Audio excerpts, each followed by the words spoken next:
So let's go, you know what? Let's go to step 2. Let's go to step 2. Okay. So this is the confusing one for people. It's just because it looks like it comes from, it looks like it comes from like the The math books. yeah, like the math books and Anyone that's not. exercise science books or the I'm more right brain, so I'm like, ugh. yeah. The table of elements, the chart of elements. No, VO2 max is not on the table of essential universal elements. All it means is volume of oxygen. This is one of the best predictors of what the true definition of lifespan. So when people are saying, hey, my biological age is younger than my actual age, although we now know that that's not as relevant as your fitness age, still relevant, but the best predictor of that longevity is VO2 max because of its deep correlation to disease. And what takes people out early? Disease. Yep. Okay, so one of the best predictors is optimizing your VO2 max, okay? When you do this, what you have is a high cardiorespiratory capacity.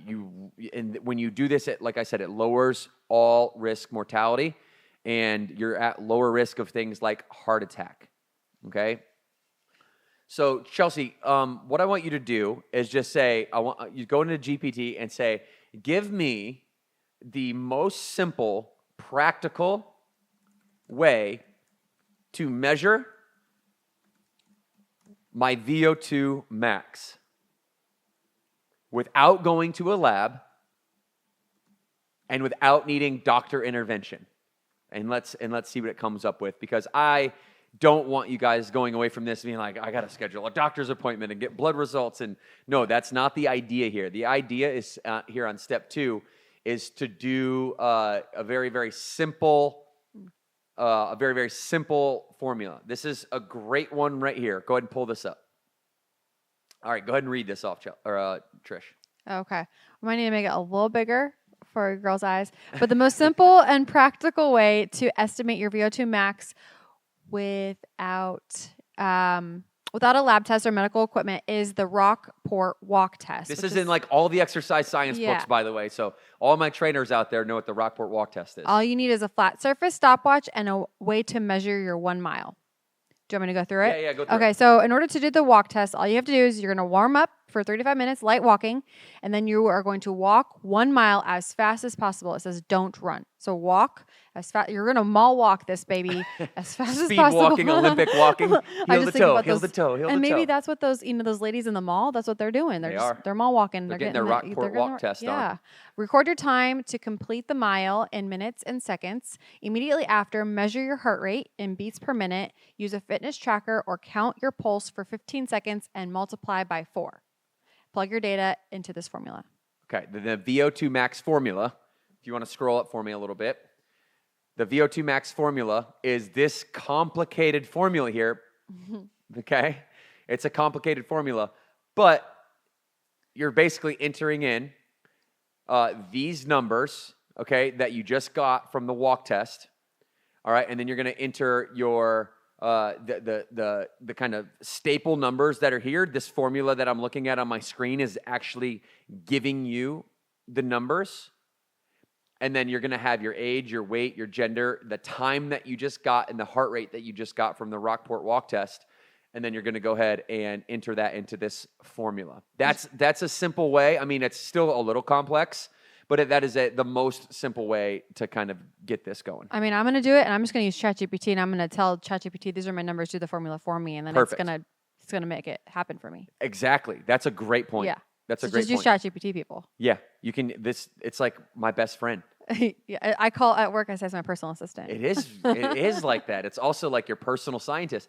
You can literally ask ChatGPT to, hey, I want you to act like my, like a lab and a professor of exercise science who is measuring my VO2 max. Tell me exactly what to do, and it will just tell you what to do.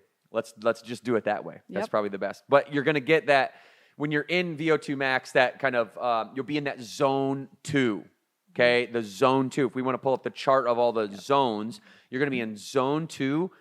And zone 2 is going to do a couple things that are going to really lead to this precursor of getting rid of disease in the long term. You're going to have metabolic flexibility here. What is metabolic flexibility? Very, very simple. It's how easily your body switches from burning carbs. We talk about this all the time on the podcast, right?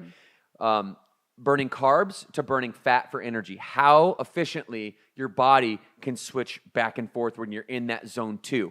And then mitochondrial efficiency. So what is mitochondria? It's like the powerhouse of your cells, okay? Mitochondria, if your cell is like the power plant, mitochondria is like the electrical panel for the power plant. And what it's really doing is converting food into energy. There's this cycle I won't go into called the ATP cycle, the Krebs cycle, and this is all exercise sciencey stuff that you guys don't need to know. But mitochondrial efficiency, that word mitochondria, I know you've heard it before. It's the electrical panel to the powerhouse. The cell is the powerhouse of your body, and your cells are responsible for converting energy. Okay, food is energy, or stored body fat is energy. Back to metabolic flexibility. You're either converting food for energy or you're converting stored body fat for energy. This is metabolic flexibility. Okay, so there's a study I read in my favorite journal called JAMA. This was a 18 study, and it said that the top 2.5% of VO2 max performers had a 5 times lower mortality risk, which makes a lot of sense because when you're in zone 2, you're promoting metabolic flexibility, you're promoting mitochondrial efficiency. And let's go ahead and pull up that the zone chart, because the zone chart, we can get everybody's eyeballs on it, looks just like this, okay? When I say zone chart, it's the cardio heart rate zones. You're going to have these different zones. You're going to have the percentage of your maximum heart rate, which is a very easy formula. If you want to get, I know the formula off the top of my head. It's 220. So 220 minus your age times whatever zone. Okay, so times 0.9, times 0.8 for zone 4, times 0.7 for zone 3, times 0.6 for zone 2.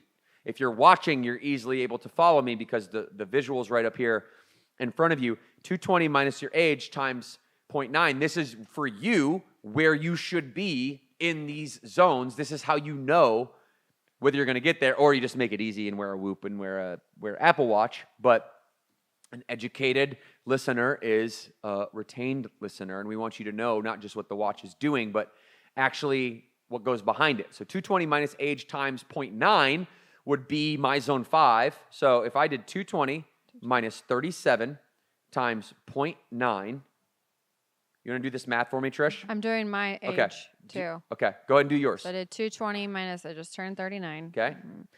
Times 0.9, it says my final answer is 184.9. Okay, so 184 is when you know when your heart rate, you check your heart rate, you know that you're in zone 5 when you're at 184. Now go to zone 2 for me.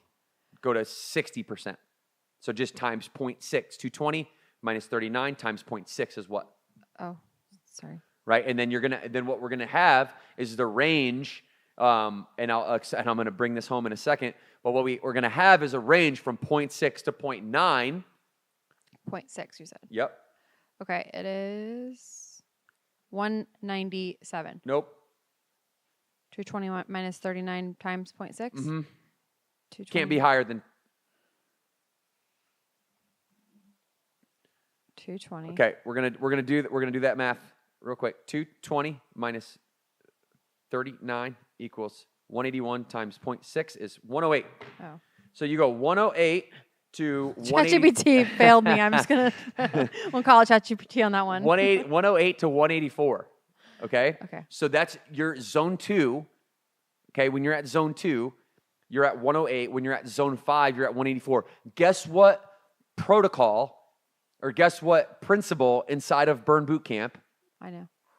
takes you from 0.6 zone 2 to zone 5, 0.9. What is it? Oh, I was going to say RPE scale is what I thought you were going with, but now you said RPE is rate of perceived exertion. That's those are the zones, basically. Yes, that is correlated to the zone. If I'm in a zone 5, I look like I'm dying. If I'm in a zone 1, I might be sleeping. You made me give that face on the podcast one time, and it's like the picture. Anyways. We're talking about Metcon? We're talking, no, I'm not, but you're close. Athletic conditioning? What protocols out, okay, here's another hint. It used to be a protocol at Burn Boot Camp, then we moved it to a format. Oh, it's burst training? Burst training, Yeah. Chelsea got it, okay? So burst training, or you might have heard of Tabata before. I was going to say Tabata. I'm like, that's not what we use. It is. Yeah, Tabata is just a specific form of metabolic conditioning where Tabata will incorporate resistance. When burst training classically, there's different definitions out there, but my definition is that Tabata is a form of metabolic conditioning that incorporates its burst training intervals, meaning 2-to-1 work to rest ratio, but with external load or metabolic conditioning, where burst training is body weight only. I love burst training. Me too. It's body weight only. So burst training is designed to oscillate your heart rate from zone 2, 0.6 to zone 5.9.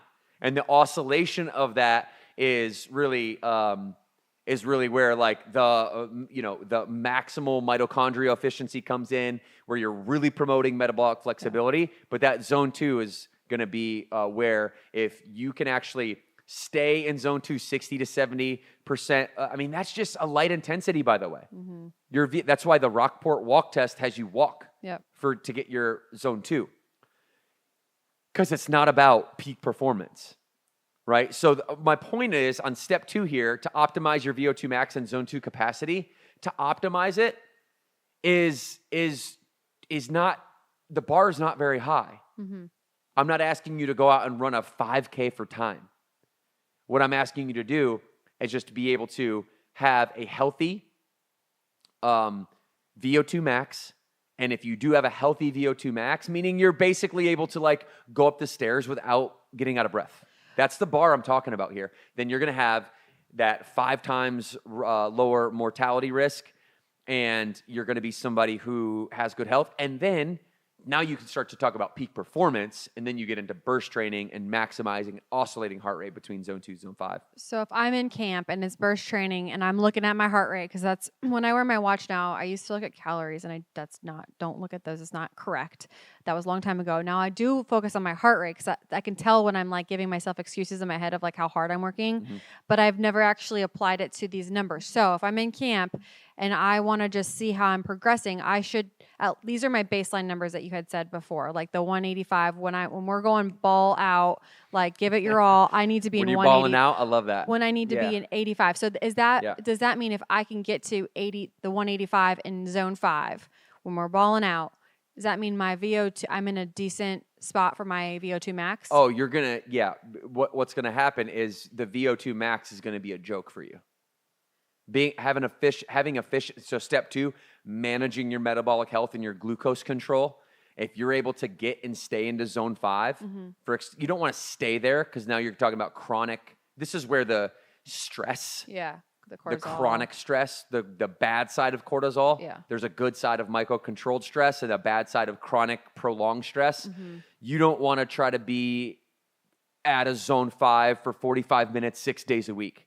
In our athletic conditioning protocols, you'll get there 6 times in 45 minutes, but you're not trying to stay there. Right. But by doing so, you're going to do what's called increase the lactate threshold. You're going to be able to, before your body redlines, you're going to have a higher tolerance for this type of stuff, which is going to make like a healthy VO2 max an absolute joke for you. Okay, cool. Not that I'm not underplaying the importance of like being able to get up the stairs without breathing, without breathing hard, because the vast majority, guys, of Americans are in a position where going up the stairs can't be done without holding a rail or breathing heavy. Yeah. Right? So, but for somebody like you're so far past step 2 that you're now getting into peak performance, not just baseline, performance to lower your all-cause mortality risk.